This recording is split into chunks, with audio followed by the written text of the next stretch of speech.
Good evening friends, welcome back to my channel. छुआ मानकर school tuition छुट्टी अच्छे तो यहाँ आम हजबैंड वाइफ चलनु एबेका स्कूल और ट्यूशन 2 दिन पर खुली जा फिर रेगुलर लाइफ स्टार्ट हो जावा। तो आम ये छुट्टी दिन रे आमर घर किसी काम था जेनटा सारवा लगी बाहरी पड़लु। घर काम कहले मोर मंथली ग्रोसरी आनबार थिला, सेटा आनिकी घरे रखीदे मस जाकर आ टेंशन नाई। तो हेतिलागि आम 2 जन आसिक पहुँची गलु शॉपिंग हाउस रे। मंथली ग्रोसरी किछिटा सामान मैं जिओ मार्ट ऑर्डर करती, बाकी बहुत जिनिस अच्छे जेनटा मत नबार अच्छे। झील के खाली धरिकी आसी बाबू घरे अच्छे। इनु बास्केट मैंने रखाई देखुन आपंकर इच्छा आप बास्केट नहीं पारे या तो ट्रॉली नहीं पारे। मुई लिस्ट बन के आनी मत काଣା काଣା नबार अच्छे। मुई लिस्ट हिसाब से मोर जहाँ दरकार मुझे सब नहीं जिमी। इनु सब थुआई आप निजे बुली किंद्री कि जेनटा इच्छा आप नहीं पारे। सबुन मुस्किल काम हो लाइन लंबे कि बिल बनाबाटा, लेकिन बिल भी आमर बनीगला। आमको सामान पेटी पैकिंग करके देदेले आम यहाँ बाहरी पड़लु घर के जीवार लगी। पाखापाखि घंटे उपरे लगिगला मत शॉपिंग हाउस रे। छुआ मान धरिकी आए बोले जहाँ लिस्ट बन के आइबे तानु 4-5टा सामान निहाती अधिका हो।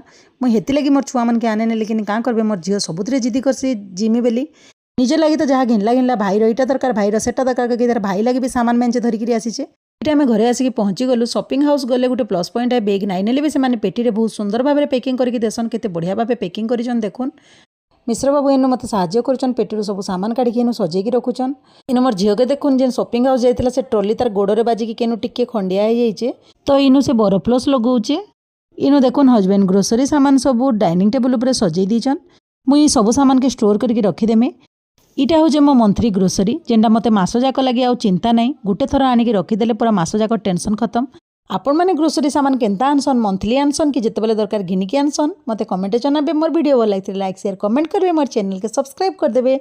इंस्टाग्राम और फेसबुक पेज रे मत फॉलो करबे। रोचे फिर गोटे नुआ वीडियो देखा। Tata bye bye, good night.